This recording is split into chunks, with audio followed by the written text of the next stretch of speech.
Hello and welcome to the Outpost Frequencies, brought to you by thelastmovieoutpost.com for all of your movie news, reviews, and everything cool about film. I am your host this evening, not George Lucas, even, because I'm not actually George Lucas. And joining me this evening is, as always, Drunken Yoda. Howdy do, everybody. How are we this lovely week after Halloween? How many sugar comas are people coming out of at this point? Yeah. Be nice to know. Yeah, candy for breakfast is perfectly acceptable, isn't I it? don't see what the problem. I put a bowl of Reese's peanut butter cups and mixed them in milk. Felt fantastic. See, over here, like I say, we don't do it. The only good thing about the week after Halloween is buying the chocolates cheap that didn't sell in the shop. That's true. That's literally it, because they don't give out candy over here in the UK. Everybody's much more wise to it than that. It's sort of, no, this is mine. I don't give it to other people. Like, we already got that whole teeth, stereotype. Maybe we better not do that. Yeah, that's right. So it's been another interesting week this week for movie news. First of all, as we spoke about the other week, about the whole Alec Baldwin thing is still going on as the investigation continues by the police. But we put up an article about Dwayne Johnson pledges to stop using real guns. Now, basically, his company, which is called $7 Productions, which has done quite a lot of his recent movies like Jungle Cruise and so on, they've just been working on Black Adam. They are now going to stop using real guns on any sets and be using rubber ones. Now, I was under the impression that they would have been using rubber ones anyway. It seems strange to have live guns on a movie set in any respect. Well, I think it depends on what you mean by live guns. I mean, if you're doing a situation where, you're having muzzle flashes and you pull the trigger and mechanical parts move, I don't know. I should say real guns then. Real guns as opposed to live ones. Well, for all intents and purposes, they are real guns. Okay. It's what you load into them. So if he's saying rubber guns, I'm just thinking, just a hunk of rubber that's molded like a gun. That's not, maybe they can CG. I mean, we saw how well CG worked in ET with getting rid of guns and putting in walkie-talkies. So I think having the reverse. A simple flash. Yeah. Could be true. They could do muzzle flashes and things. I think when you have a close-up of a gun, you're going to have to use something. Because there are dramatics, where you see the hammer pull back and things like that. I mean, I'm hearing more and more on the Alec Baldwin thing. Let's get back to our Alec Baldwin news. No, carry on then. Week 3. This is so I'm in the end. I'm hearing, look, Alec Baldwin was told not to be pointing any gun at anybody. He picked up a gun. He pointed at somebody. He pulled the trigger. I'm saying that without any bias or opinions. Those are the facts. Yeah. He picked up a gun. He pulled the trigger. He didn't check it. Somebody died. This could be, now I'm hearing all kinds of bizarre things coming out of this now, that maybe somebody put the live round on there to teach Alec a lesson because it was so dangerous. There was so much strife on the set. Maybe they didn't expect him to actually kill somebody, but they did want to, scare him. Maybe none of that's true. Maybe Alec put it in himself because he didn't like the lady, because they were having issues on the set. She filmed him from his bad side. Yeah, it's all turning into a bizarre soap opera. And I think there's, none of it. And believe me, I'm not speculating on any of this at this point. The only thing I know for certain is Alec Baldwin picked up a gun, pointed at somebody, pulled the trigger. He's responsible for that. How that works out, I mean, how he's a producer on this, and he is responsible for these people. So how is he not going to? Why are the question Tim Pool asks is, why are we so quick to just say it was an accident? We need to give Alec Baldwin the benefit of the doubt. Why? I'm not saying we say that he's absolutely guilty either. I'm saying you shouldn't go one way or the other. No, until the facts do come out. Until the facts come out. How do we know that it wasn't on purpose? How do we know it was? We don't know either one.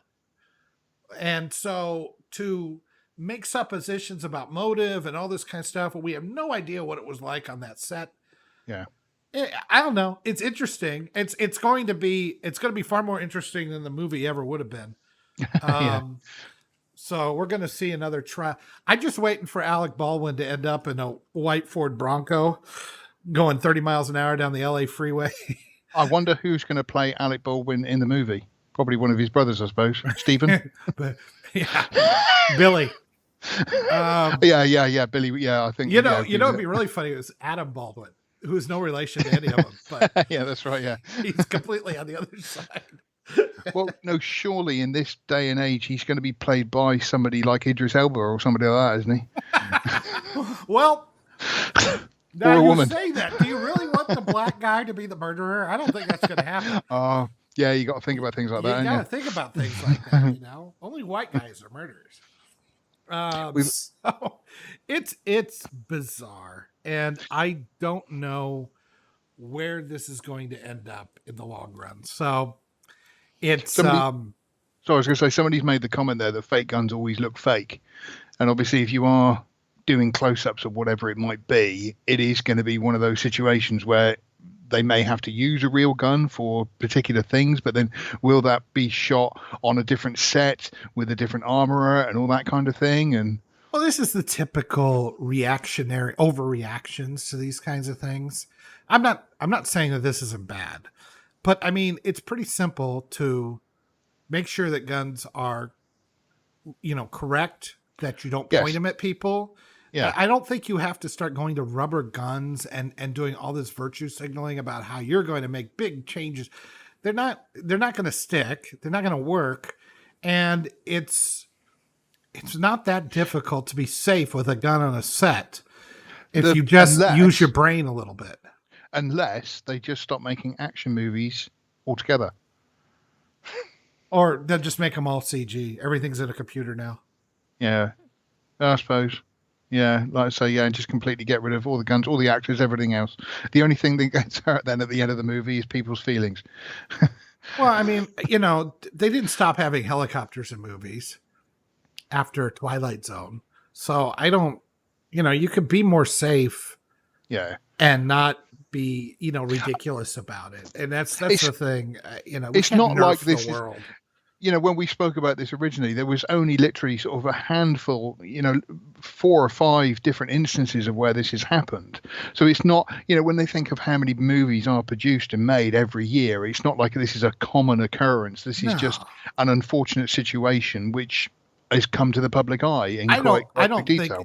I don't think Alec Baldwin premeditated murder. I think that's a stretch by any sort of the imagination. So let's go with the fact that it was an accident. I mean, accidents freaking happen, and it sucks. It's tragedy, and I don't want to minimize the loss of life. I mean, that's just awful for her and her family and everybody else. But lawsuits are going to happen. People are going to get justice. Will happen in some way, shape, or form. I hope, and sooner or later we'll get to the bottom with this. And anything else, I mean, if you guys think what happened or why it happened or what happened, I'm going to say, no, you don't, because nobody really does except for the people actually involved. Well, all we know is Alec Baldwin picked up a gun, didn't check it, pointed at somebody, pulled the trigger. What the law says after that, we got to, contextually and all that, we got to let time play out. And that's all we can do. Yeah, it's literally just wait and see what happens. It'll be interesting whether the movie does actually then get finished. How sort of far through it I've heard that it may not. I've heard that they just, and I don't know. I can't blame them if they don't want to. Teddy, hello. Yes, we'll talk about the Eternals later. Prop guns are only props insofar as they don't fire a bullet slug. Yep, that's what I was saying. If Alec Baldwin doesn't face prison, there is no justice. Well, I mean, maybe. I don't know. I don't know what. I mean, if somebody loaded it and lied to him, is that his fault or somebody else's? Well, I think it's partially his fault for not checking it. Maybe it's a manslaughter charge. I don't know. In the end, he pulls the trigger. He didn't check the gun. So, yeah, maybe. I don't know. It's going to be interesting to see the way it pans out. And whether this whole pledge of stop using real guns again, it's going to be interesting to see the way that plays out, or whether that is just at the moment a knee-jerk reaction to, oh no, somebody's died, we've got to change everything, because they don't do that, with I mean, I'm not going to mention gun crime, but like with cars, I mean, people are killed in cars every day, but they don't stop making cars and everything else. They just try to improve the safety on them. Blacks kill blacks all the time in the inner city. They don't stop making blacks. So I don't see what that should get us canned, shouldn't it? I am not affiliated with this man in any way, shape, or form. He disavows. I disavow myself. So let's move on to something else then. More inside trouble. More inside Hollywood then. Brian Cox has released a book. And in it, he has been quite candid, shall we say. Thank you. Yeah, sorry, I turned the light on. No, but turn... Oh, sorry. Okay. I apologise. My lighting director is just just decided to change the lighting in the room there for a second. You should shoot her. That's what they do to director of photography these days. Just blow them away. But yeah, Brian Cox has released this book, and he's been quite candid about certain people. Well, he's 107 years old. He doesn't give a crap. That's what this book is. I am 107 years old, and I don't give a crap anymore. Yeah, I'm going to be dead soon anyway. So I'm taking everybody with me. This is on the way out. So yeah, I mean, he laid into Johnny Depp first of all about Edward Scissorhands that he didn't actually have to do much. He had basically scissors for fingers, white face, and then stand around looking gaunt. I feel like that's a little reductionist. Yeah, I mean, credit where credit is due. I do think Johnny Depp is an excellent actor, and he has turned in amazing performances, including, as he goes on to say about Jack's, the Pirates of the Caribbean was Johnny Depp as the Jack Sparrow show. But I mean, that was the sort of point of the movie, was focused around Jack, and so it's a bit unfair to then sort of say it's the Johnny Depp show with Jack Sparrow, because then any movie could be highlighted as, oh, Bill and Ted's Excellent Adventure, nothing but Keanu Reeves and Alex Winter all the way through. I do think that there is some validity to saying that Johnny Depp is playing a caricature of himself lately, that he doesn't really put in the effort that he used to put in, that he doesn't become a character, he becomes a caricature. Yes. I think that sometimes happens with I mean, Al Pacino kind of the same way sometimes. It's I don't think that diminishes the things he did in the past when he was young, upcoming, and he put in some pretty interesting performances. I think Ed Wood is still fantastic. So I mean, it seems a little reductionist, but I mean, Depp's got plenty of his own problems. I don't know why Brian Cox is piling on him. Yeah, it does seem a bit so. I think it's because he's probably been in the news in the UK quite a lot, because there's been a lawsuit over here with the newspapers saying things about Depp, and obviously he's been on the news over here. So maybe that's just brought him to mind. I'm just looking at some of the other comments that he's made about like Steven Seagal. I mean, for those who don't know who Steven Seagal is, because let's face it, he hasn't been on, I think his last movie he went straight to audio. I mean, he had like a couple of big movies, in the sort of 90s, didn't he, with Under Siege and Under Siege 2. He had a lot of 3-word title movies, like Above the Law, or Marked for Death, or Hired to Kill, or but he Looking for Coke, whatever. I do remember he did Aikido, which was like a different form of martial art and everything else. And I mean, Under Siege is kind of one of those great movies, because I mean, it's made up by like Tommy Lee Jones and Gary Busey and everybody else, but his performance is very much, if you're by a door and you see one of the guys, you become the door. All this kind of stuff. It was so. Meanwhile, Tommy Lee Jones is just there with a guitar, launching nukes like. Gary Busey's dressed as a woman. Gary Busey is just being Gary. They didn't tell Gary Busey you're in a movie. Yeah, that's He right. didn't know. Just get Gary Busey on set and just let him do whatever. Just Can you let him give him a do whatever. script? Film it. We'll fix it in post. But yeah, he says as ludicrous in real life as he appears on screen, he radiates his studied serenity as though he's on a higher plane than the rest of us. I mean, I don't get that from Steven Seagal at all. A higher plane. And while he's certainly on a different plane, no doubt about that, it's probably not a higher one. Yeah, that did make me laugh. Yeah, he gave Spike Lee shit. He gave Quentin Tarantino shit. I mean, Brian Cox. This is the guy who was in Super Troopers. So you gotta take him seriously.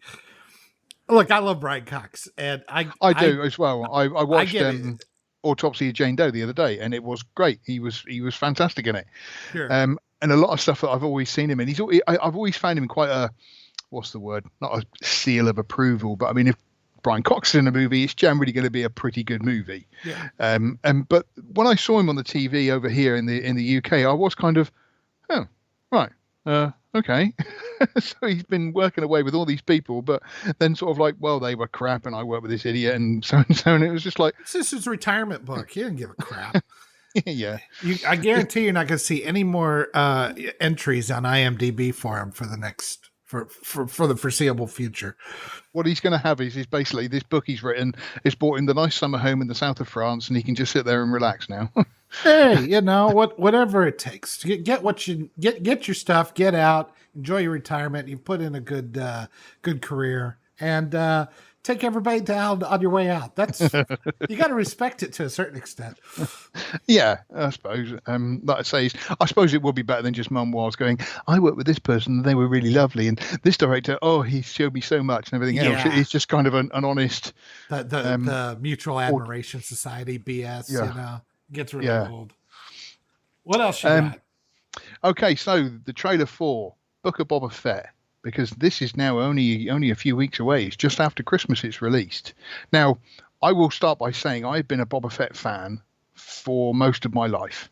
I remember seeing Boba Fett in Empire Strikes Back and asking my dad about him, and we used to read and get the books and all kinds of stuff, and I've loved Boba Fett for ages. I have a Mandalorian tattoo, which I had done long before the Mandalorian was even thought of, because it was on Boba Fett's armor. The new trailer, well, I say it's new trailer, it's the only trailer that's been out so far, but the trailer, I was a bit... It's okay. I mean, it looks like we're going to do some underworld stuff. I do think that knowing who's under the mask, which it's not really the Disney Plus or anything's fault, because we already knew that after Jango Fett in episode 2. So there's nothing you can really do about that. I'm running it on the screen now, but it's got some interesting looks to it and everything. I'm not. To me, it's kind of, first of all, I love Tamir Morrison. Don't get me wrong. I was always a bit annoyed that his voice was replaced in the special editions, but I understand it was kind of actually a decent decision that Lucas made, obviously, because he was playing that yeah, clone. I mean, do you bitch about continuity? Do you bitch about the actor? I don't know. We'll find something to bitch about. but with him, I've always liked him, but he does look... Oh, I think I put this because I wrote the thing up of Book of Boba Fett. It looks like he's going to put his back out at any moment. He looks old, and it looks like he's going to go, oh, no, wait, no, wait. No, okay, I'm okay. You think they could have made the armor fit a little bit better? It's not like they don't make new versions of it. He does look like he's that. He looks like Mr. Incredible trying to get in his old uniform. Yeah. It's just. There's going to be a whole scene of him sort of hopping around on one foot trying to get a boot on. Yeah. I mean, I feel like that's not the best way to handle this. So, but what do I know? I also, what I think is disappointing with this is I think back in the day, this was like obviously a few years ago, I heard that it was going to be Boba Fett who was going to be they were going to do a TV series about, but then they did The Mandalorian, and so they did The Mandalorian, which was a huge success and been brilliant and generally well loved. But then they're just sort of doing another Mandalorian, but this time with Boba Fett, who they could have done it with in the first place. I don't think so. I think I first of all, I don't think Boba Fett's a Mandalorian, or if he is, he's not. He's not a guy who's like, this is the way. He's like, screw your way. I'm going to get paid. Yeah. So I think this is more about gangsters and the criminal underworld that Jabba ran. The Soprano of Star Wars. Yeah, I think it's going to be like that. And I'm obviously, I mean, that sounds kind of interesting to me. See, I've still never seen The Sopranos. Well, I haven't either, but I'm just talking about as far as a criminal underworld show or a gangster type show, because you always kind of got that seedy underbelly. You know, Han Solo was a smuggler, and you know, he owed money to this gangster called Jabba the Hutt. You figured Jabba the Hutt ran this big criminal empire, even though he was a fat slug who couldn't move and was an easy target. But that's kind of interesting that came out in the trailer that Jabba ruled, you know, and if people disagreed with him, he fed them to the Rancor and everything else. Whereas obviously Boba Fett is going now with this more, you know, he's kind of trying to earn the respect of these. Yeah. And well, we'll see. So I'm not, I'm not, you know, I'm going to give it a try.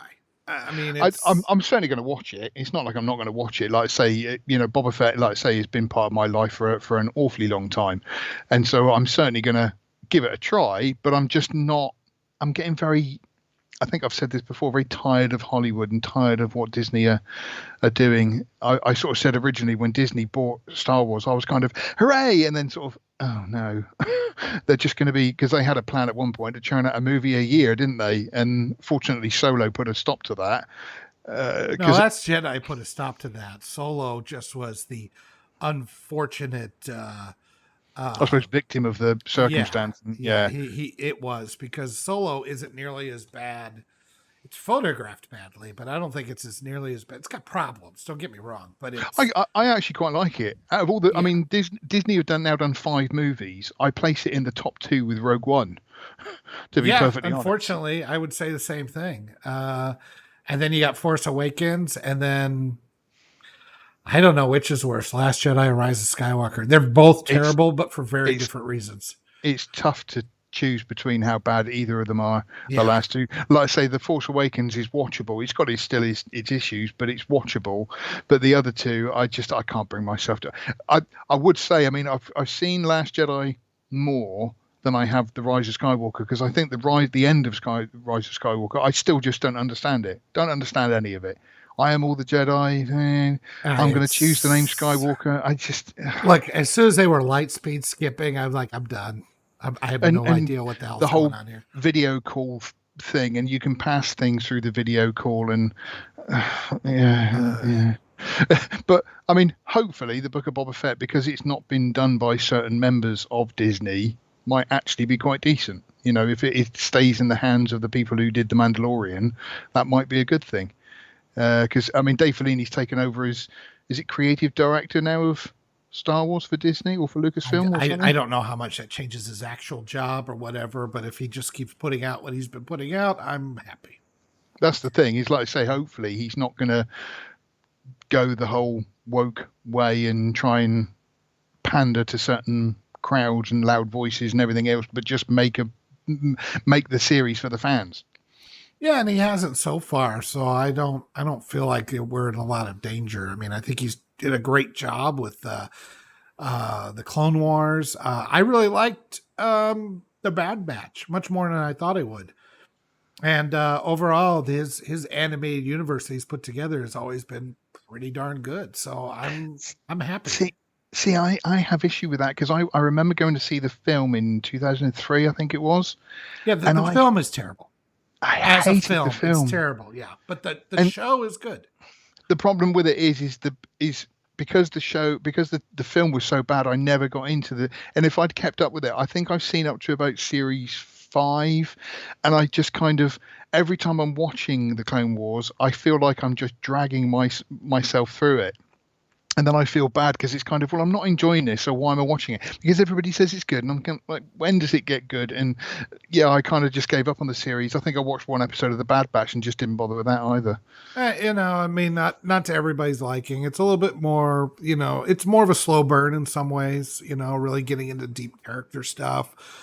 getting into the Force and I think what it was trying to challenge is the idea of the Force as almost a tool or like a power up in video games versus a much bigger thing that even the Jedi didn't really understand or realize, which is why Yoda is a bit different in the prequels and in the show than and he learns more about. There's even an episode where he has to go through almost like a student with these weird Force aliens or this. I can't remember the whole situation, but it's basically him realizing we don't know crap about the Force. We think we do.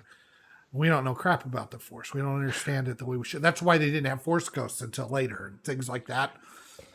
So I mean, it's that kind of stuff I kind of enjoy. There's a lot of filler episodes, especially in the beginning. I will get around to it.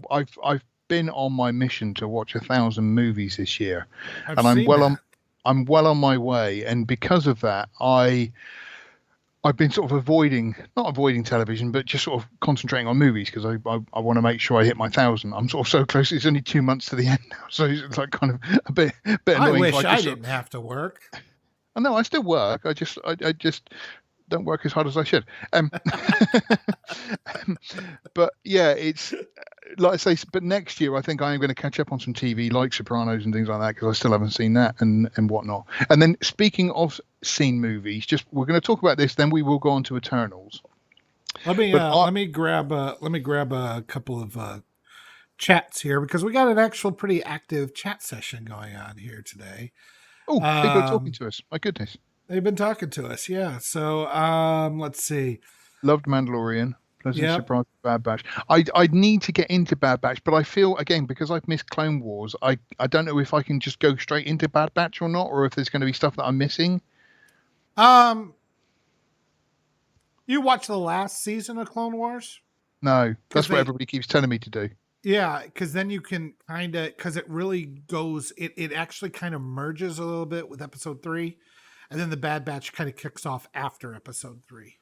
Oh, okay. And what happened to the clones and stuff after episode 3, which I actually really loved. The idea is that the reason they went with dumbass stormtroopers instead of more, competent clones is because the bean counter said, this is too expensive.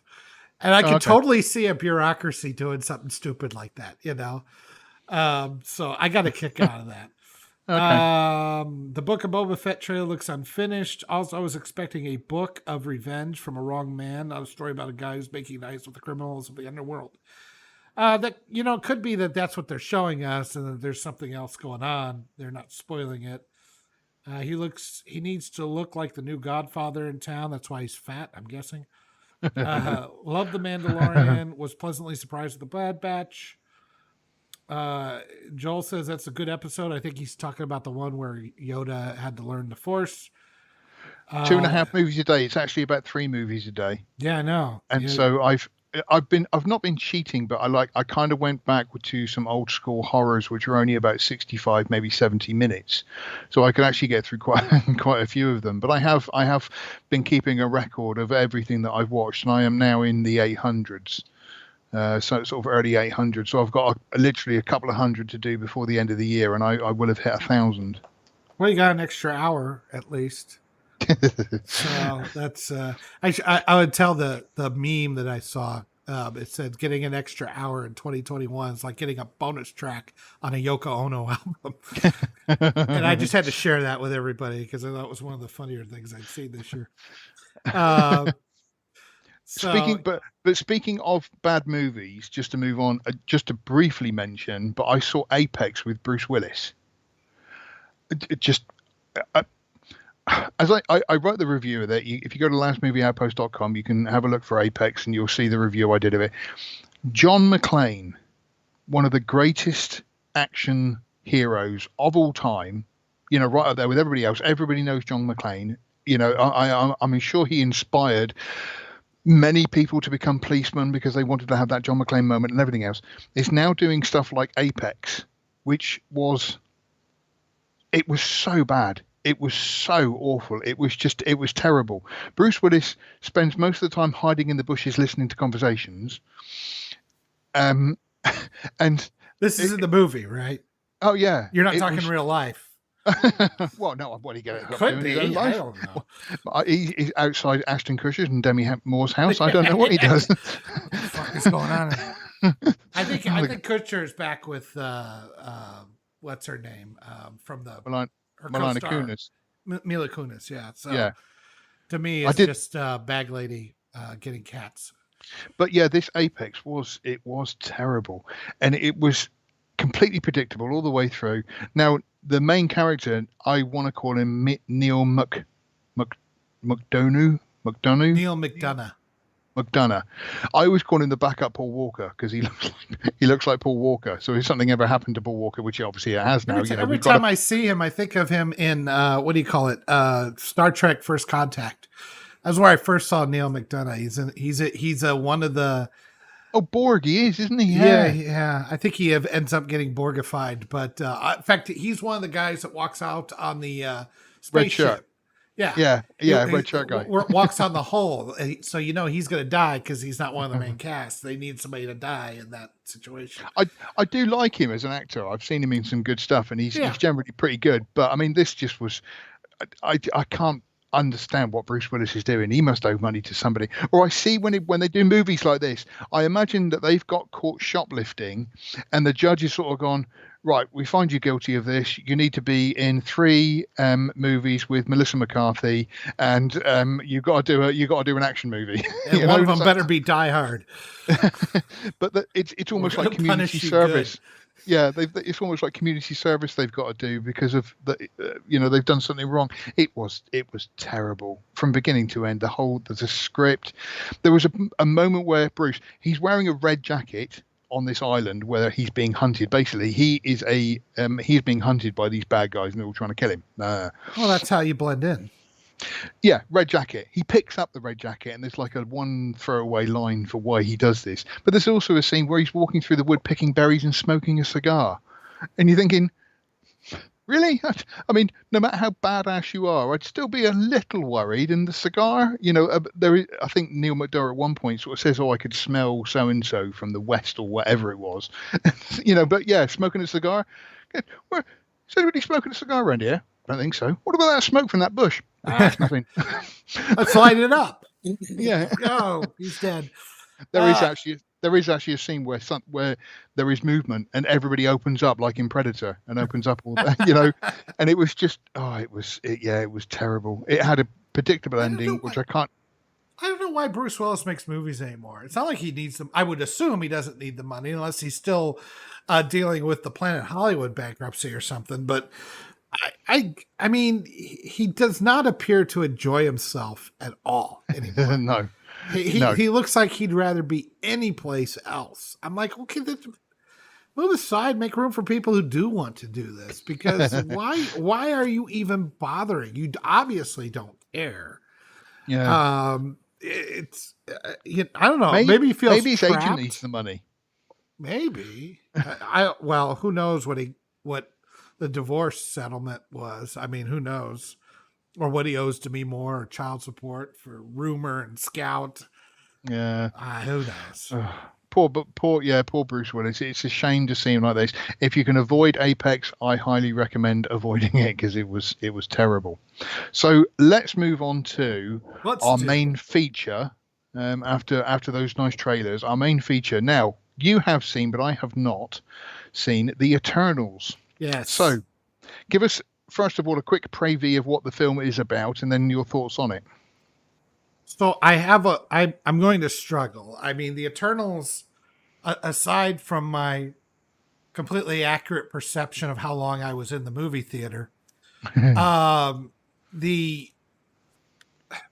this is schizophrenic, and there's some things I really liked, and there's some things I didn't like.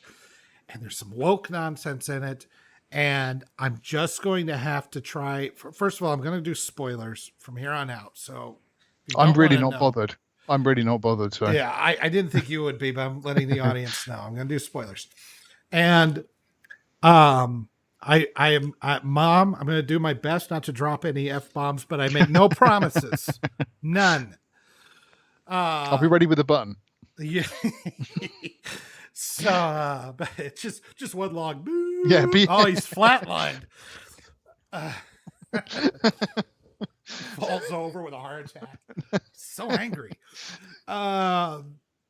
So I'm going to talk about this in two ways. One, if you just watch it on a surface level, okay, just the story and forget about external politics, woke BS, and all that kind of stuff. Let's just talk about it on a surface level.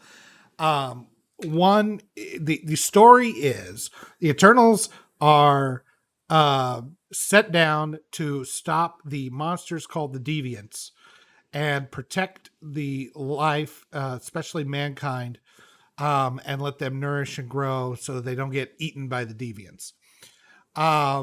They started the Deviants, the bad guys in the Transformers. No, sure. Decepticons. Why not? Same thing. Anyway, look, I've got so many things that I just question that are bizarre. So then they land 5,000 years ago, and one of the things they do in this is that they bounce back and forth between the present day and the past and the present day. It's a tired, lazy way to structure a film to make you feel like you're more clever than you really are.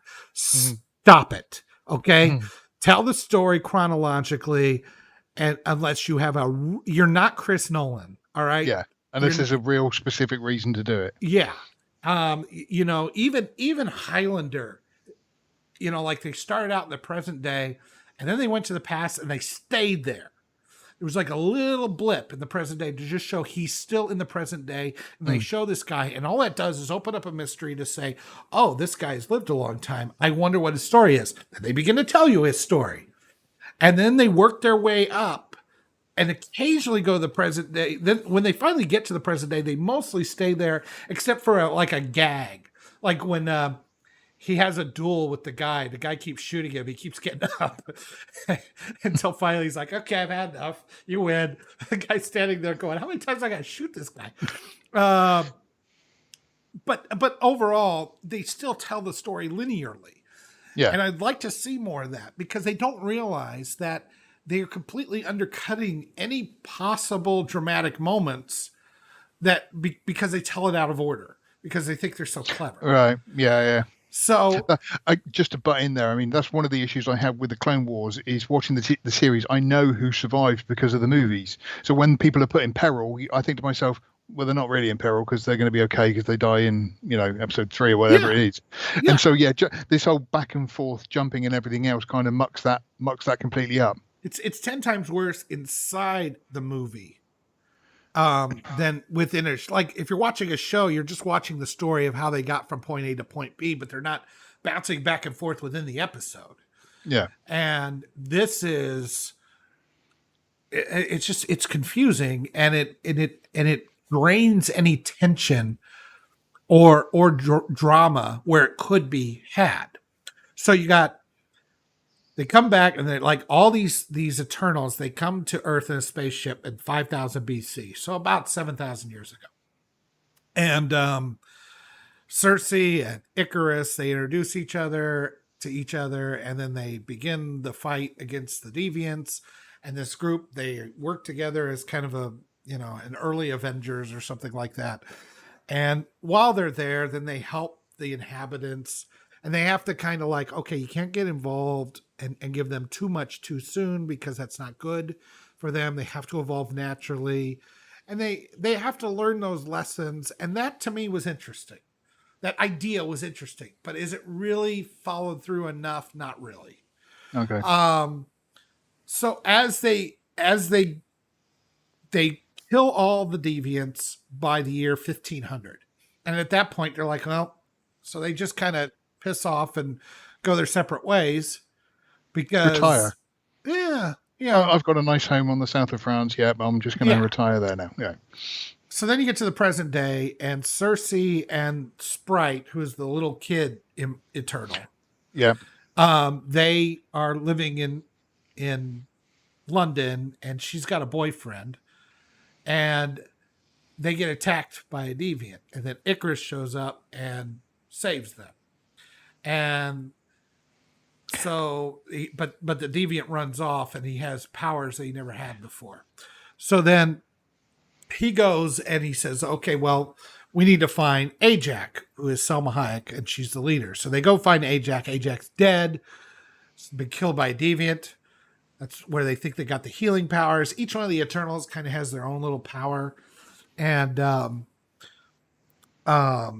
so then they... I'm guessing none of them have power to tell a narrative story. No, they don't. So then a great portion of the movie is about bringing the band back together, as they go and find this guy and that guy. They're spread out all over the planet. Like the Bruce Brothers, right? Yeah. And... but they, those guys are all in Chicago. These guys are all over freaking planet. Okay. So bigger scale, right? Right.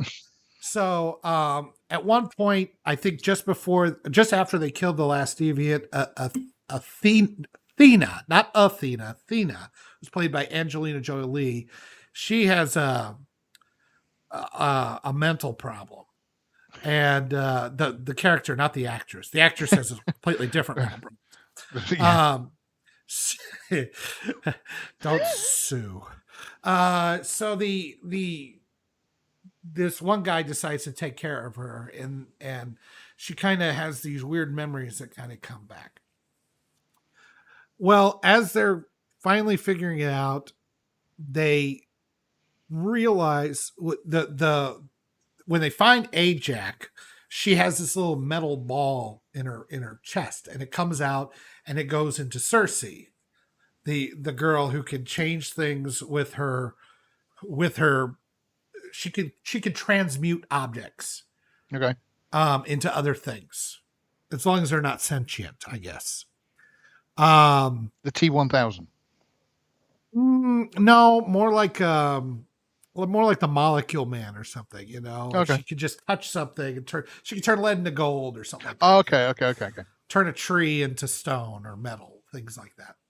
So she gets the thing, and that thing allows the Eternal who has it to communicate with the Celestial that sent them there. Right. And he's like this insanely huge, almost planet-sized being that created them. And he tells her the truth. No, we created you to take out the Deviants because we created the Deviants. And the reason why we created the Deviants is to be the apex predators, to get rid of all the predators that could take out intelligent life on a planet. But they kind of went rogue and they started taking out the intelligent life too. We couldn't control them. So we made you robots, basically really sophisticated android type robots, to go and take out the Deviants for us. But you can't evolve.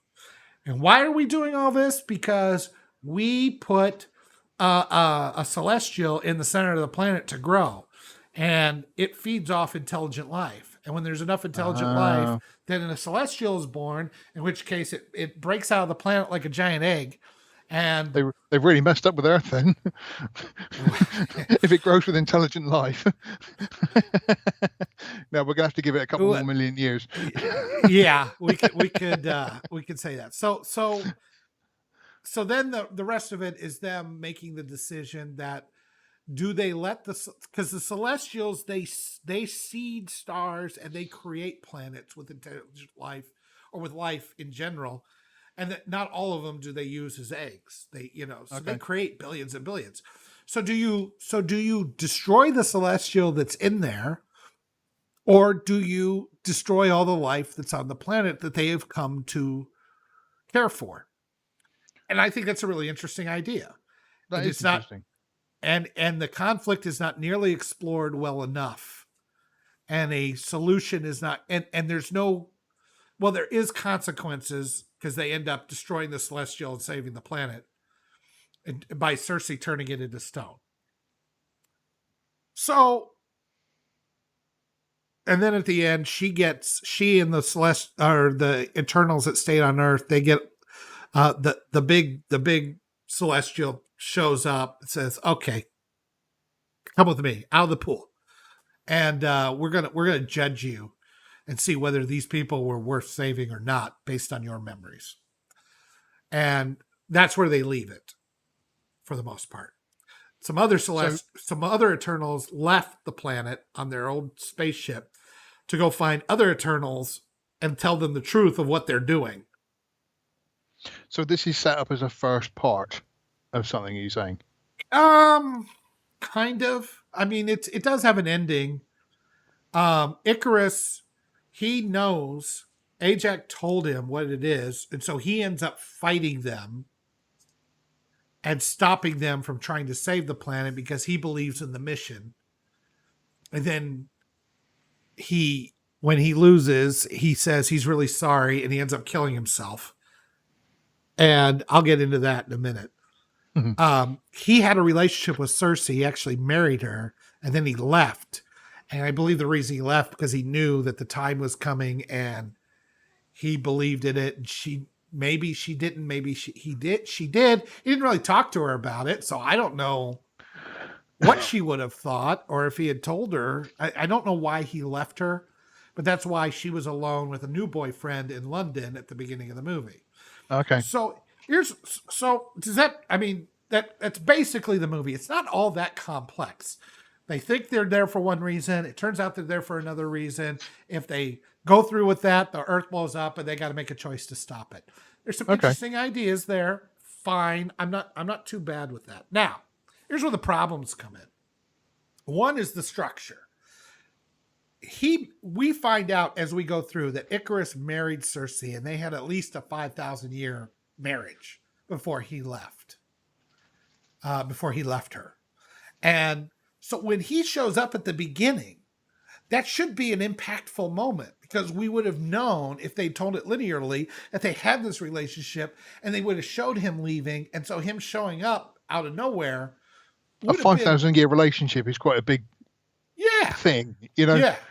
Yeah. So she went from, and by the way, he's played by Robb Stark. Her new boyfriend is played by Jon Snow. Take that for whatever it's worth. Right. So that would have been more impactful if they had told it linearly. But when he just shows up, it's like, okay. There's some tension here. Don't know why. Yeah. You don't know why and you don't care why. So that's one of my problems with the movie. The second one is all the woke nonsense. Now, okay, so the Eternals in the comics. The Eternals in the comics are humans that were basically scooped up by a Celestial, almost somewhat randomly, I think. That's why there's a kid with them.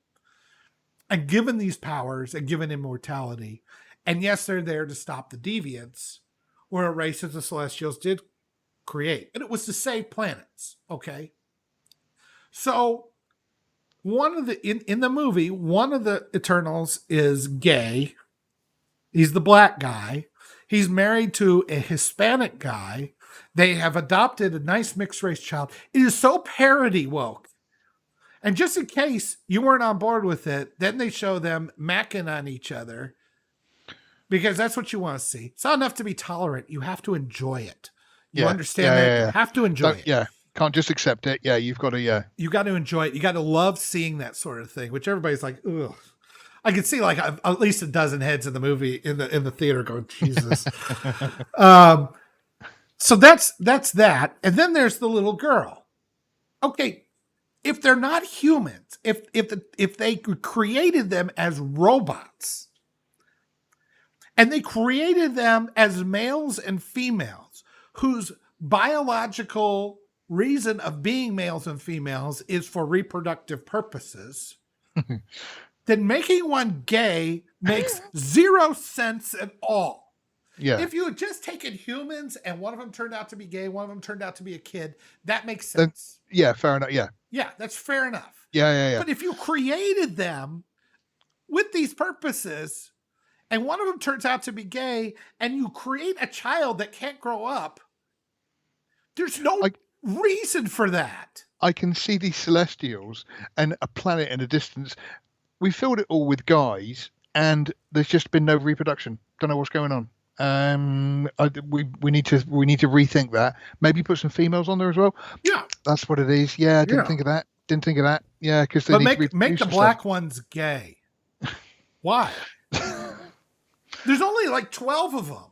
So now here's the stupid part. They're hunting deviants. Well, if you go by the dictionary definition of the word, wouldn't a gay eternal deviate from the norm? Wouldn't he need to be put down? I mean, if this is what you're so worried about, are deviants, I'm not making a judgment here on being gay. I'm saying that within the context of the story, creating robots like this is nothing more than saying it's 2021 and we need to put all our culty bullshit into our movie. Yeah. That's the only reason they did that, because if they just left them human, I would have had no problems with this. Did you get the same sensation that you got when you saw all the females at the end of Endgame? It wasn't as cringy and blatantly. I mean, that the females at the end of Endgame was just a sore thumb moment. There was no setup. There was no nothing. Yeah. There was a little bit of setup for some of this. Like you could kind of see that the black guy was gay. And he was a technical maestro. But I mean, when they showed his family and everything, and then of course, who's the bad guy in this? Because this is a very multicultural Eternals group, okay? The only bad guy in this is the white male. He's the bad guy. And when he realizes that he's wrong, he does the only thing a white man should do these days, and that's kill himself. For no reason at all, he kills himself.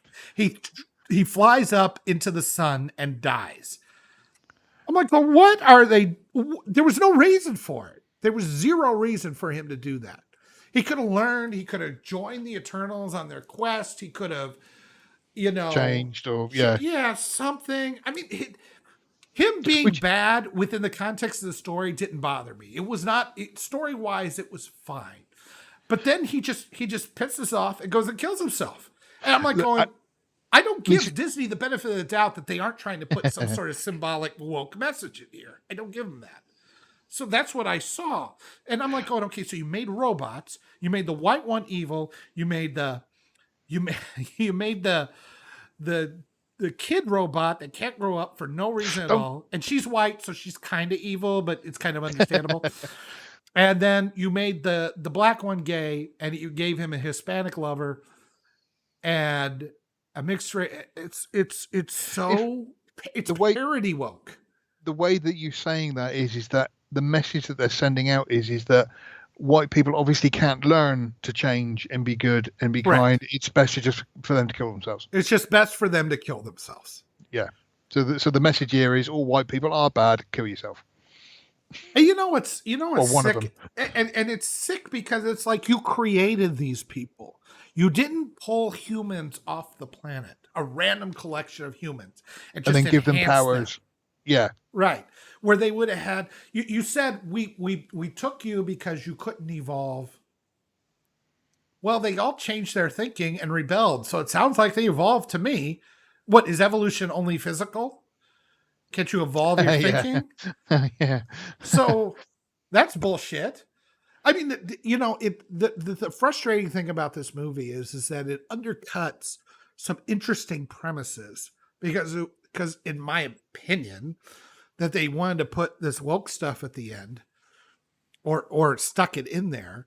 It's like, okay, you have a choice you have to make here. And maybe you could have made a third choice, where you don't kill and I think they tried. I think they tried to not kill. They were going to try to put him to sleep, but then Icarus got in the way. So they had no choice but to kill the Celestial. That was basically it was an abortion. They aborted the Celestial by turning him into stone. Right. And so I'm like going, so he'll never make any light. And everybody, it's all hand waved away. They bring it up as a question, like, hey, this might be a thing we might want to think about. And then once they just do it, then no question is made about it at the end. Now, to be fair, the major Celestial comes in and says, we got to talk about this shit. And they set up the second movie, or if there will be a second movie, for that. If you just watch it on a surface level, it ain't the worst thing in the world. It's got some interesting ideas. I don't like the structure of it. I think they undercut some of their drama, and it drags. It's way too long. But Now, there's some interesting ideas at play. But then when you start peeling away all the stupid wokeisms, what's clearly a woke thumb in the eye, yeah. and all this other stuff that I don't give Disney a pass on these days, or Marvel, it's ruined by its own contradictions, by its own wanting to put things in there. The whole idea of making them robots and then having a gay one and a child one makes zero sense. Zero sense at all. Let's cut one's leg off. See how that goes. give one of them no arms and see how they get on. Yeah, put one in a wheelchair You know? if you want to be super woke about it. Yeah. Well, Actually, not just that, but no, I mean, I forgot. One of them's deaf. It Oh, only yeah. talks No, in yeah, I sign have heard that. language. Why? So again- Why would you make a deaf robot? that's the same thing I've always said in the beginning of Return of the Jedi, when R2 goes down into Jabba's palace and there's a robot and its feet are being burnt and it's screaming, and I'm thinking, who's fitted pain sensors to the In robot? the feet of a robot, right? Yeah, why is a robot screaming in pain? You know, and so obviously these robots, yeah, Star they've Wars given is them. a fantasy. Star Wars yeah. is dumbass. This is supposed to be fantasy. set in. Yeah, you could Yeah. kind of excuse some of that shit because of, I mean, 3PO and R2 are not exactly like robots. They're like people for the most part. They have personalities and everything. So, I mean, I could kind of hand wave that stuff away as more of a gag and everything because of the nature of Star Wars in general. But, tonally, it's not like it's way outside the norm tonally. Yeah. But in this, to make a robot, which is then deaf. Is deaf. Another one is gay. You're hunting deviants. Well, that sounds pretty deviant to me, whether physically or whatever. Why? Look, I'm not saying that as a pejorative. Please don't misunderstand me. Deviating from the norm is a wonderful thing. I think everybody should deviate from the norm. And there is a place for it in certain movies. Absolutely. I think that makes the variety is a spice of life, right? Mm. And I think that there's some things I love with gay culture that they like, the Birdcage and some of these burlesque shows, and some of the things that they bring to the culture that's always edgy and a little outside, that kind of pushes some boundaries. I think there's a place for that, and I think it's wonderful. I really do. I mean, how would you get the Rocky Horror Picture Show if you didn't have gay culture? Yeah, exactly. Right? So don't misunderstand what I'm saying. But this is a popcorn movie where you bring in your kids, Yeah. And it's hard enough to explain just heterosexual relations without having these two guys macking on each other the way they did. And then you said, well, they're robots that we created. Why would you create them that way? It makes no sense. And if you say, well, you can't evolve, in other words, you can't deviate physically, that's why we created you this way, then why are they deviating from these models that you created? It's like, all I want is to make sense. I don't have some moral conundrum with gay or anything like that. It's not that. But you're not doing it for... You're not doing it for story reasons. You're not doing it for even in a weird way. Star Wars makes sense. It is a story that you can follow, and there is the Force, and none of it's real. None of it's real, but it makes sense in the way that the story is told. And so when people do put in things, I mean, we were talking about Rise of Skywalker a little while ago. The whole bit where she says, "I am Rey Skywalker," none of that, it doesn't make any sense to me that she's choosing this, and there are moments like that when happens in films, and you've been enjoying the whole thing and everything else, and then somebody just does something like this, and you go, why, where did all this come from? Why have you just suddenly done this? And it takes you out of that movie. I don't understand. Well, one, movies today are made to enhance some writer director's ego, not to put out a great piece of art that people are going to enjoy. And the way they do these structures to show how clever they are. Forget about all the woke stuff. Doing all this bizarre, weird story instead of just telling the goddamn story chronologically and letting it organically play itself out, so that drama happens when it's supposed to happen. And this is like something you figure out in hindsight. It's like, oh, they're married and everything. And you start thinking about the movie. It's like when he came in at the very beginning of the movie and saw Cersei, and you could clearly see there's something going on between them. If that had been told chronologically, it would have been such a bigger deal because you knew they'd been married and you knew he had left. And then he shows up to save her. And you're like, oh, you might have been more invested, So just forgetting all the nonsense, that kind of stuff is just these childish writers just trying to ape somebody far more talented than they are. And not understanding why they work or why it doesn't work. With that and what you've been saying and everything else, we've got to come then on to Chloe Zhao, who is the director. Now, if you look on our YouTube channel, you'll see I did a review of her No Man Land, which was out a few years ago, won the Oscars. She got Best Director and everything else. Now, No Man Land, essentially a document, even less than a documentary. She just followed some people around, had the actress, interact with them, and just filmed whatever the hell happened. Now, I did think the film was fantastic. It was a brilliant piece of work. What I couldn't understand from the beginning, and it sounds the way you're talking that I was right in what I was saying, that I couldn't understand why she had been picked to go from a very low budget, independent, almost documentary style movie to something like the Marvel and the Eternals. With Marvel, you've had sort of lesser characters, like say Iron Man, which is, he is just one character that you could build on. But the Eternals sounds like a huge, massive story. I'll tell you why. I'll tell you exactly why. I've got a theory, but you go on first. The Oscars have become a talent ground, and the Oscars are no longer made for making something for something that's been made.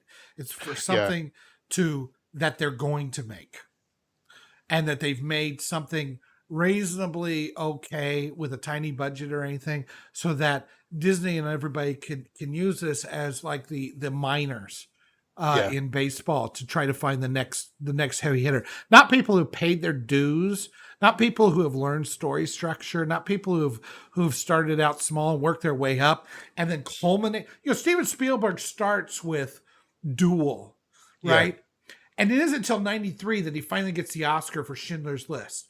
And all that time, he's working his way up, and he's learning his craft, and he's making better and better movies. Some of them very, very successful, some of them not as much. That isn't what happens anymore. You make one little piece of shit film on a shoestring budget. The Oscars decide which one to pick out of that, and then that person becomes, making now giant films with all the money that they want. With their ego, just to stroke their own ego and to have everybody in the Oscars shake each other's. It's a big circle jerk. It's not about actually making art anymore. No, that's exactly the point. That I kind of feel sorry really for some women and for some people of different ethnicities and so forth, that it seems that there was a lady on the other day on the BBC, and she was talking about a book that she had written, and she was the first black lady to win whatever prize it was. It was affirmative action Oscars. Yeah. And they said, do you think it's pandering? And she said, no, I think it's good to get the voice out there. And I thought, no, it is just pandering. They're not, I think even Amazon have said that they now are looking for scripts which have been written by one third female and one third different ethnicity. So instead of now thinking, getting a script written by some white 20-year-old or whatever and looking at it and going, this is the greatest script of all time, they're looking at it and going, well, he's white and he's 20 and he lives in a nice place in America, so we're not having that. But this script over here, story's a bit crappy, but it's been written by a woman and she is of dual heritage. So we're going to go with that script instead.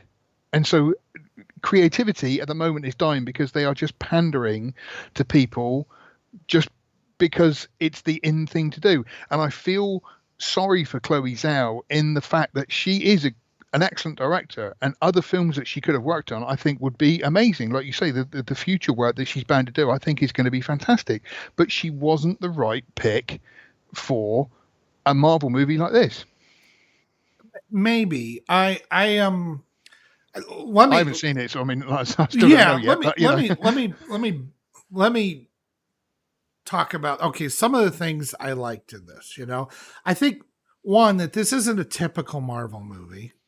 This isn't it isn't at all a typical Marvel movie, and there is a little bit of what I would call swinging for the fences. I would say maybe they got a single out of it instead of a home run. I actually understand that reference. Yeah.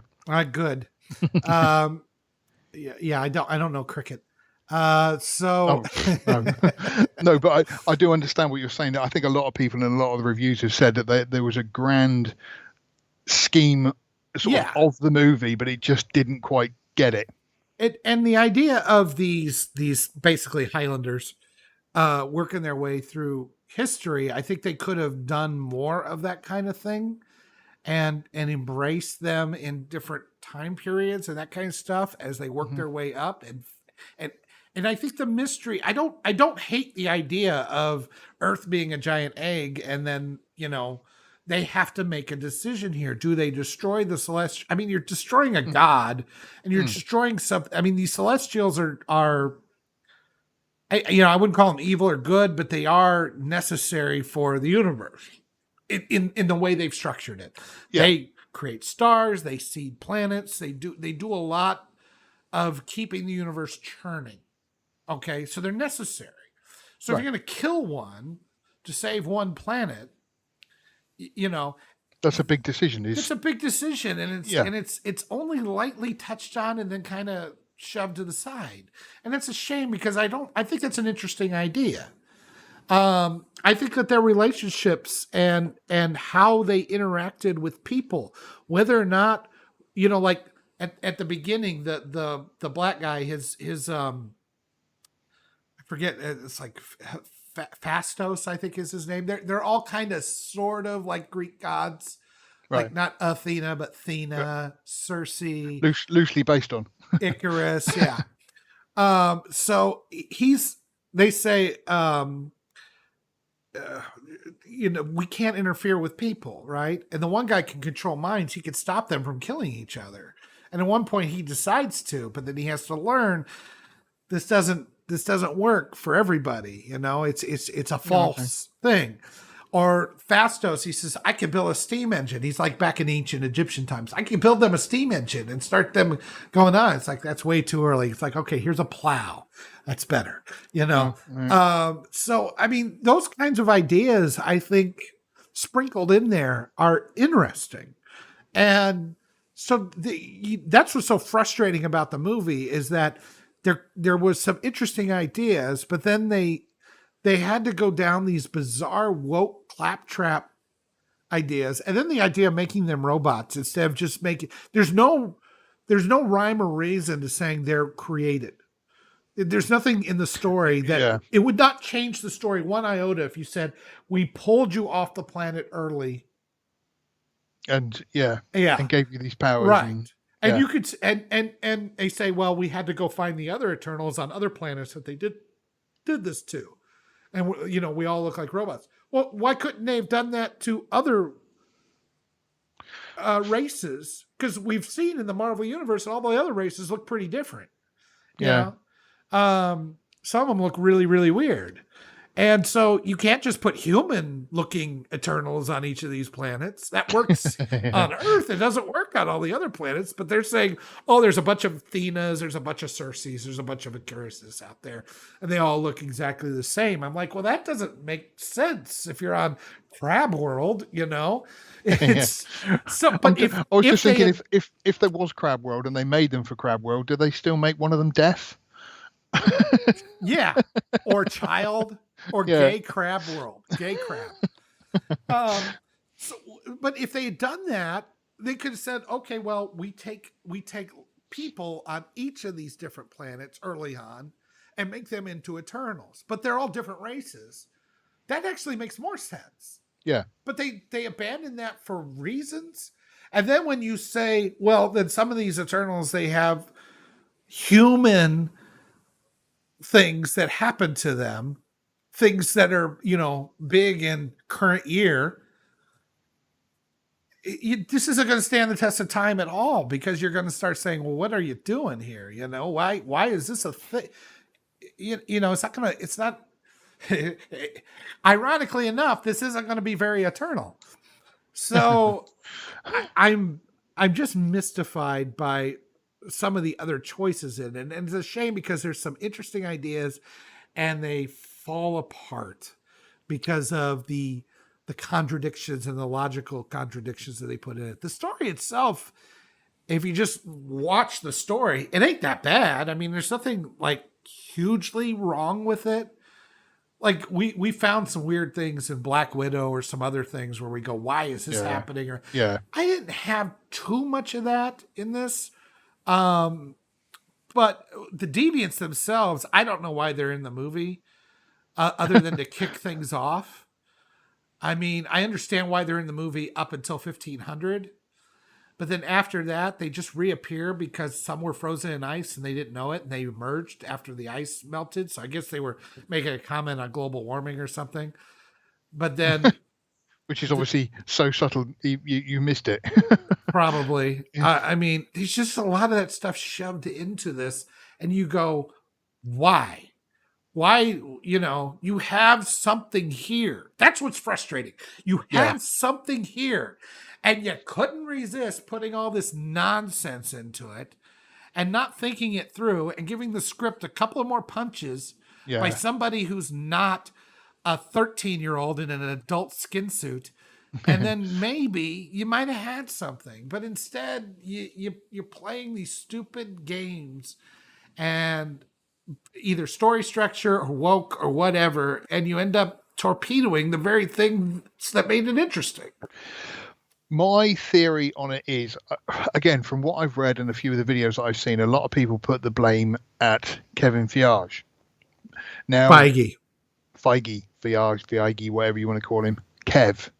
That's just for my American people. So when you go Feige, I don't know how to pronounce his name. Kevin Feige. As far as I know, it's Feige.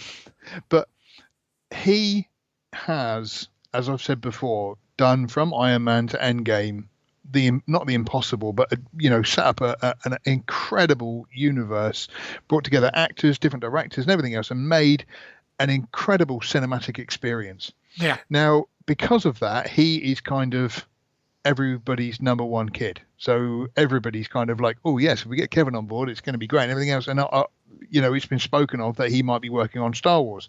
My theory is he got in Chloe Zhao to direct, knowing she wasn't going to do a great job because it was way beyond her capabilities, but also knowing that nobody was going to pick on her because A, she's an Oscar winner, she's a woman, and she's Chinese. And so basically he just wants to get fired so he can go and work for Star Wars. That's my theory. I'm just that's a stretch, but I could be. I've completely given up on the whole thing. I'm bored with Marvel now, but they want me over at Star Wars, but I'm tied in with this bloody contract. I know. I'll just make a really bad movie, then they'll get rid of me. You may not be far off. I honestly, I don't know. I think it's probably a little less or more subtle than that. I think it's more along the lines of, I finished this thing. Yeah. But they still want me to keep milking this cash cow, and I really don't know what to do that will match what I've already done before. And you kind of just there and just doing the job now just for the sake of doing the job. Yeah. I mean, the Eternals is an interesting concept that Jack Kirby put together, but it never took off like the New Gods did over at DC. Right. And he never got to finish the New Gods, so when he got rehired by Marvel, that's where he started the Eternals, trying to come up with something similar. because I think he always felt that was unfinished. But the problem is that he's trying to finish something with a whole new reboot of a thing. I don't know. The Eternals, they had a updated one, I think I don't know if it was 2016 or 2006, somewhere around in there. And it's supposedly pretty interesting. I don't know if this follows it, if they made them robots in the comics. I don't know that much about the Eternals other than the earliest stuff back in the 70s. Somebody's at my door and now my dogs are going berserk. Have you got to go answer it? You're right. No, somebody's got it. I do feel that, I mean, again, with what Kevin did with it, as a lot of people keep saying, it ended with Endgame. And it is kind of now they own this property, but they've made their money back, obviously, with how successful the movies have been, but they are still continuing to, like we said with the Book of Boba Fett, that when Disney bought Star Wars, I thought, oh, great. But then I thought, oh, hang on a minute. And, it is going to come to a point. Star Wars was always special. I always compare it to, I don't know why I come back to this, but Fawlty Towers. Have you ever seen Fawlty Towers with John Cleese? Yeah. Fawlty Towers, there are 12 episodes of that, and every one of them is classic because there are 12 episodes. If that had gone on for 15 or 16 series, it would have been utterly ridiculous. John would have left and blah, blah, blah. It would have been The Simpsons. Exactly. And it's the same with Star Wars and with Marvel and all the other properties that Disney own. They are just going to oversaturate it and keep pushing it out. And it doesn't matter how good or how bad it is, they are just going to keep pushing this stuff out. And I think it's a shame. I mean, comic books, it's kind of funny because I was kind of thinking about how many comic properties get pushed out over the course of Marvel's existence. Right. And there's been stuff that's, they've tried, some stuff is stuck, some stuff didn't stick, and then like the X-Men, they rebooted it and it came back better and became the most popular comic book ever. Yeah. They try a lot of different things, and I kind of see that happening with the MCU, where they're going to try a lot of different things, and some of them may stick and some of them may not, and that's okay. I don't mind them trying these different things. I do mind that they're not that, like almost every movie out there these days, that they're too busy trying to do stories for the wrong reasons. Tick boxes. If they're either trying to tick boxes or stroke their own egos or show how clever they are to all the people within their Twitter bubble for the most part, and not giving a crap about the basics anymore. Good storytelling, an audience that loves it, money, making money. Well, you make money by making a story that's, worth a damn.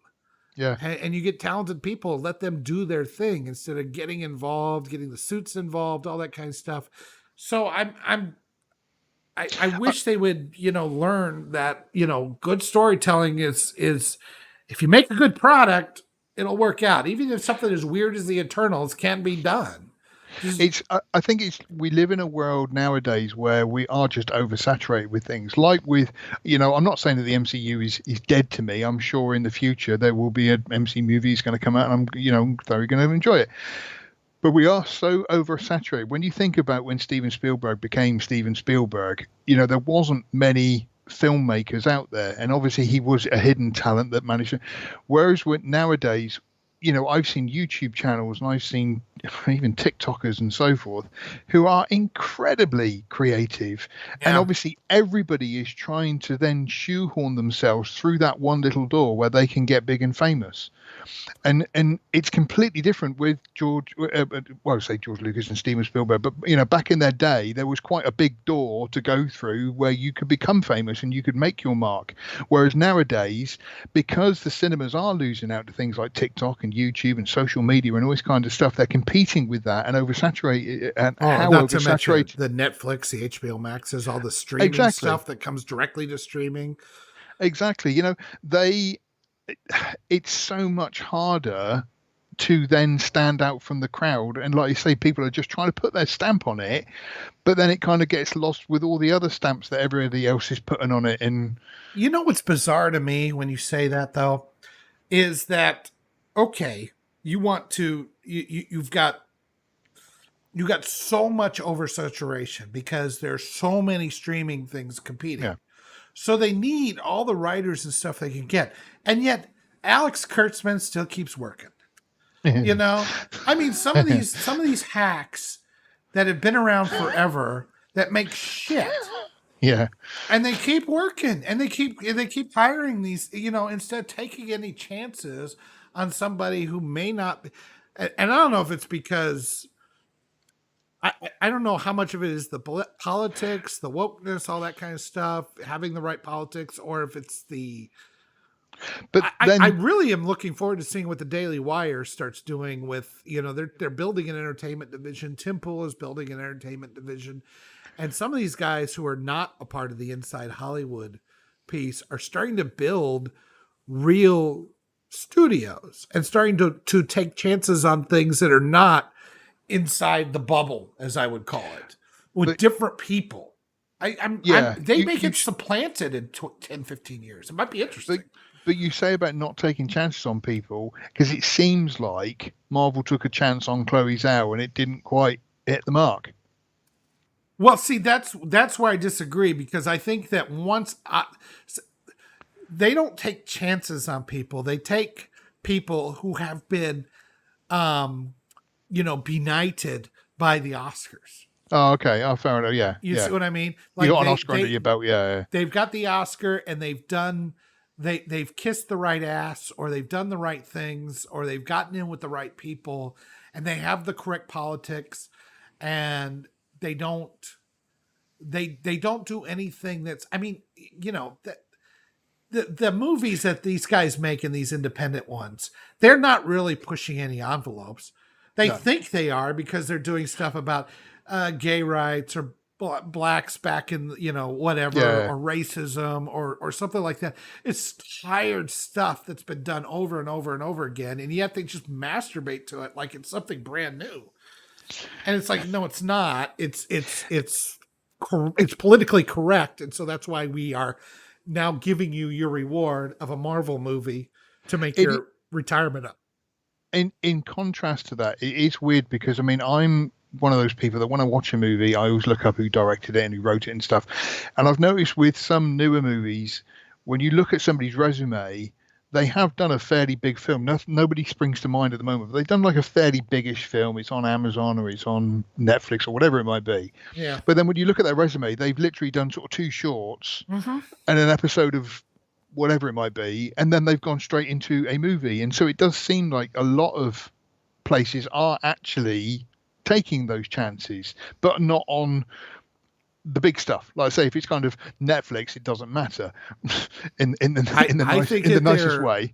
I think I don't have any. This is my speculation. What I'm saying is that they're selecting people that they can control. Right. Okay. Yeah. That makes sense. Yeah. Who have enough technical talent to put something on screen that resembles a movie, but that they will do what the suits or what corporate, blue check mark morons tell them to do. And I think that's what happens. Chloe Zhao may have a lot of talent. I'm not saying that she doesn't. And something like, I feel like there's a bunch of little ideas that are just trying to break out, and they couldn't get past the corporate nonsense and the woke nonsense. And if we took these scenes out, I can imagine going, if we took these scenes out, we could actually put in this. And it's kind of, no. We need the kissing scene. That's really important that we get that across. We don't want Twitter getting mad at us. The 25 people and the 7 billion bots. Yeah. And God, because that really represents America right now. Or even the world. You said it yourself. They're getting banned in Saudi Arabia and China. Yeah. If you want China so bad, why are you putting this stuff in there? Yeah. I don't get it. So it's really just a lot of ego and moral stroking and virtue signaling, and they get people that, because they got to say, oh, we got this new and bright and upcoming talent, but it's really somebody they can control, and they pay a lot of money too. And once you get paid a pile of money, you're going to keep control. When you're a Steven Spielberg and you're working your way up, and you've made a few really commercially viable movies, you get to be the one in control. You've got a bit of sway. I see again. What springs to my mind is like Adam Wingard. Now, I've never rated Adam Wingard as a director. He's not all that great, I don't think. I did try to watch what's it called? Oh, one of his movies. They're Here. No, can't think which one it was now. And I tried to watch it the other day, and the actor was awful. It's terrible. And I turned it off because it was just rubbish. But he went on to direct King Kong versus Godzilla. And I can kind of understand that if somebody came to me and said, would you like to direct King Kong and Godzilla? I think no matter how bad the script was, I would say yes. Yeah, I mean, you're toiling away at these $1 or $2 million budget movies. Yeah. It's the most you can get. You don't, and now you get to be on a giant one where it is cush. Really, on all the things that people will kiss your ass to do and all that kind of stuff. And you're not going to want to lose that. You're going to do whatever the money handlers are going to tell you. So I think one, they do agree with a lot of this woke nonsense, but two, that they are easily controlled. Steven Spielberg doesn't make big movies anymore. And other than Ready Player One, he doesn't make that many. No. And he doesn't have to, but I also think they're not clamoring to get him anymore because they know that they can't just tell him to do this and do that. When you've got some bright young lad who's been, he's got, 500,000 subscribers on YouTube and he's been making his own productions, and then he gets a call from Hollywood, like I say, they know that they've got somebody there who they can sort of say, yeah, he's fine because he'll do whatever he says because he thinks he's, going to be the next big thing. And so that, like I say that, and like you say, that they can completely control. You can't make a jump like that. You can't make a jump like that without the steps in between. You haven't earned it and you're too scared to lose it. Do you know what? I've always likened this to bands like Kiss, or in the UK, Def Leppard is one of my favourite sort of rock bands over here. They played their way through the pubs and the clubs and the crap and the fairs and all these horrible places where they were probably getting abused every night and probably had to leave, and their guitars got wrecked, and they went through that process. But nowadays you've got like the X Factor, where it's literally go on a show, sing, and you're instantly famous. And then with like Justin Bieber, that's what happened to him. He was singing on YouTube and then they made him famous and he went completely loopy because he hadn't been through that process of doing the crappy clubs and dealing with the hecklers and all this kind of stuff. And not to mention all of that hones your craft. Yeah. You find what works and what doesn't, and you start writing different what the things. Audience like, and And there is something to be said, like what was it, art through adversity? I mean, the pain and the suffering and the things that you go through help inform and just the hard work of understanding, musical theory and all that kind of stuff. Now they just turn on an auto tuner and they play this bubblegum stuff. I mean, pop music has been shit for decades. And again, because they can quite easily control the people that are doing it. Yep, you're a great singer. You got to dress like this. You got to sing these songs. You got to dance like this. And there's a group over in the UK called Little Mix, and they were on a talent program and everything else. And beautiful young girls, but whenever I see them, they are always dressed as high-class prostitutes, and they can't be any more over like about 20. And I feel so sorry for them because my niece is, I don't know, 13, 14. She loves Little Mix, and I keep sort of trying to say to my niece, that's not how women should look. They don't have to dress with cleavage and all this kind of stuff and everything else, but that's how they sell the product. And so they've got, these talented young girls wear this, sing this, do this, and everything else, and everything is controlled about them. They're making a bit of money and they're singing, so they think they're happy. But ultimately, what creativity do they have, in their input and everything? Yeah, I mean, when Cher does it, or Madonna, as much as I dislike them in their, with their loopy opinions and everything, they went through a lot and kind of earned it to a certain extent. If they want to look sexy, they can do that. Yeah. But it's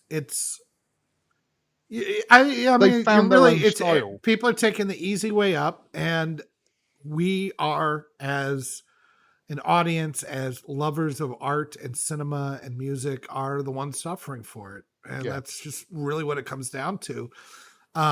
Too much money in the wrong places and given to people who just don't are I mean, we call it selling out for a reason. I mean, that's what you're doing, right? You're Yeah. selling out because you're now controlled, and it isn't about, like, if you make the money because you've gone through the hardships Yeah. and you've earned the respect and the clout that comes along with the money, that's not selling out to me. No. But if you make one goddamn film and it's this tiny little documentary, and now you're giving the Eternals, it's just too quick. You can't. Yeah, it's too much.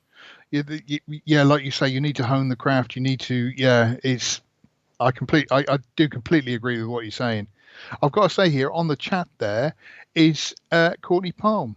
I think everyone gets loopy. Hello, Courtney. Hi, Courtney. Nice of you to join us. But Yes. yeah, everybody does get loopy, I think, with when the fame goes to their head. And I think it is, but I think it's completely different when, like I say, with Def Leppard. I speak Def Leppard because, like I say, because I just happen to like them. Oh, But I yeah, know they're that, awesome. My God, they had a one-armed drummer who could kick the ass of most two-armed ones. but with it, I mean, I know they did one of the songs on the soundtrack to Last Action Hero. Yeah. You know, so from doing crappy little clubs in Sheffield and England to go into doing a bit of a soundtrack to an Arnie movie, but they've gone through every step to get there, as opposed to literally just sort of, you've got those steps and then just doing that.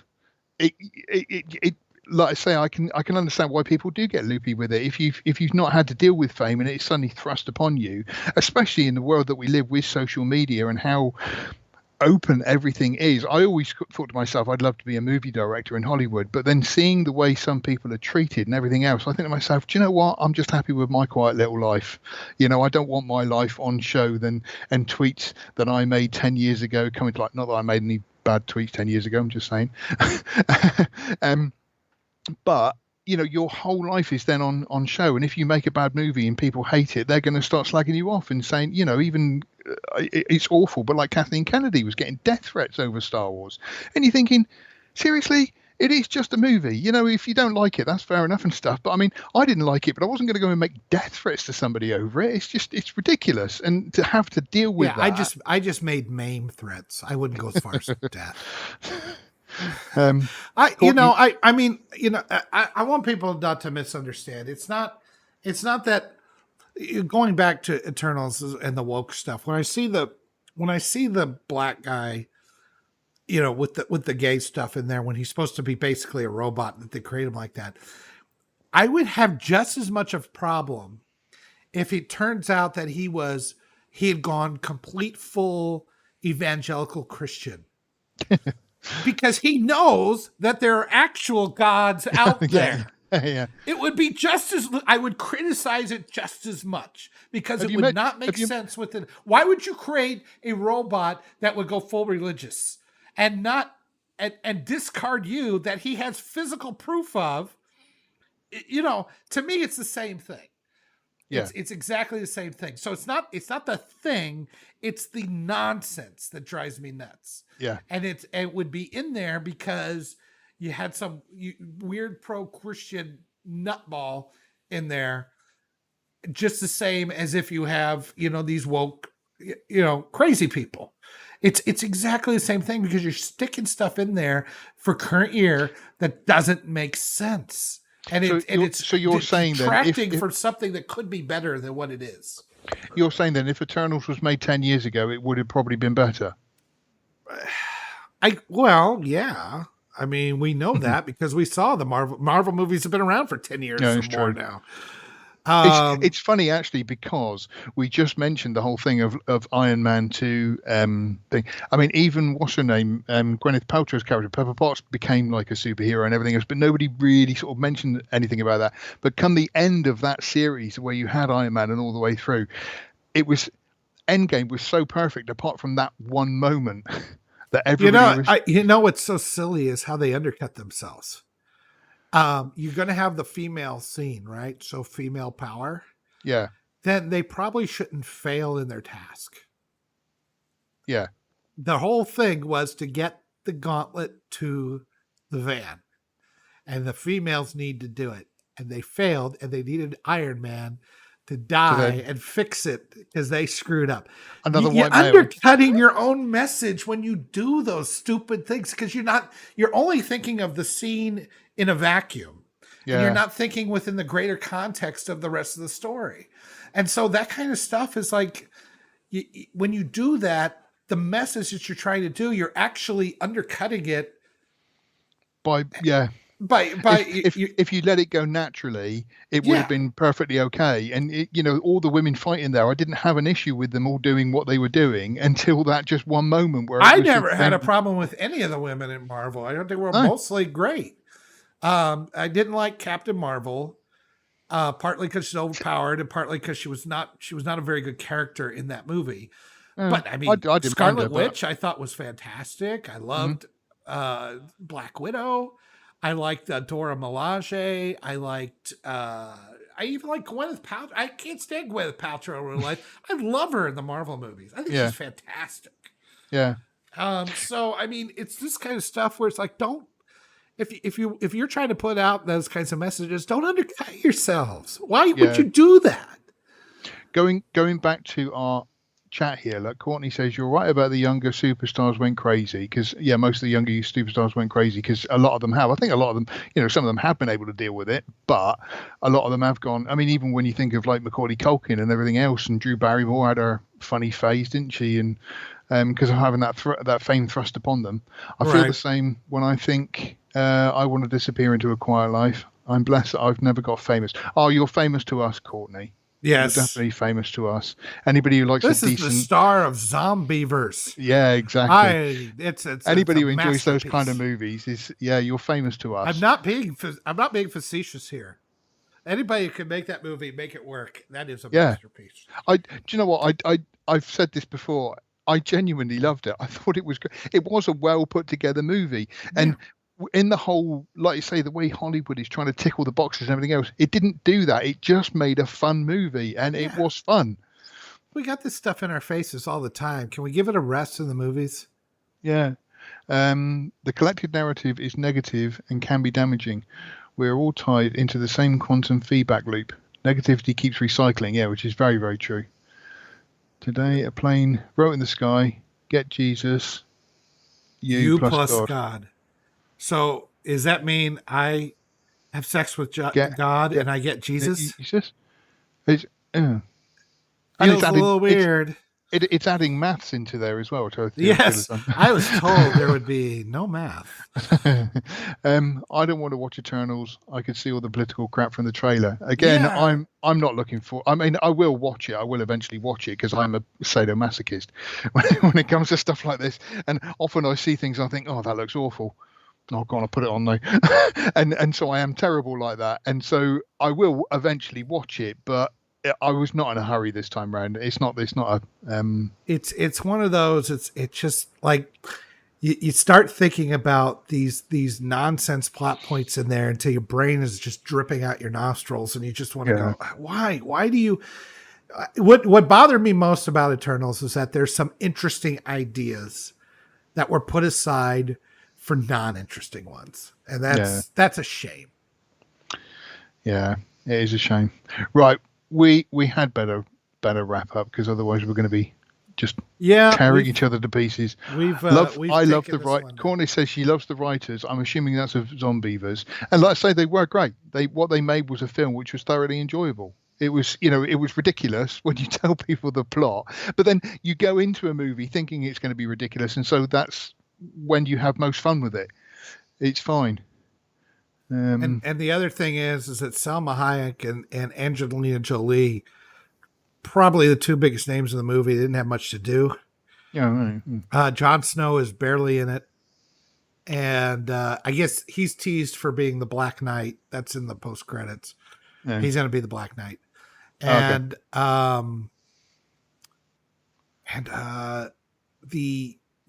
You know, I was not impressed with the guy, Rob Stark. I think Madden is his name. Oh yeah, yeah. Um, I wasn't impressed with him in this movie at all. I think he was not good. I'm gonna. Do you know what? I think we should wrap up here with what Courtney has just said. I am tired of big names in CGI heavy movies. Completely agree. Completely agree. Independent film is yeah, it's still out there if you look for it. You don't have to enjoy things in the cinema. You just have to enjoy your films. Yep. So should we wrap it up? Indeed. It was a good one today. Yeah. So thank you very much for watching. We really do appreciate it. We are thelastmovieoutpost.com. You can reach us at contact us at lastmovieoutpost.com. I am at Drunken Yoda 1 on Twitter. He is at Not George Lucas 1 on Twitter. You can also find us on our Facebook page. /Last Movie Outpost, and you'll find all our other social icons up there at the main site, which of course is www.lastmovieoutpost.com. It's your source for all news, streaming, and reviews. We do it all. A lot of retro reviews. We just have a lot of fun. We write with what we like, and if you like movies, you'll like the site. That's right. We are the new cool news. So. And we're better than they ever were. So please tell all your friends. Please share this video. Don't forget to like, share, and subscribe. Share us on your Twitter or any of your social icons, and give us a like. Those kinds of things will really help us out in the algorithms as we continue to try to push towards 1,000 subscribers. We're getting there. So. Who doesn't want to listen to people like us talking about films? I can't imagine why anyone wouldn't. Except for my wife, of course. Oh yeah, yeah. She has no interest in any of this. Yeah. It's the only chance I get to nerd out with a mate like this. It is fun. So thank you very much, everyone, and we will see you on the next stream.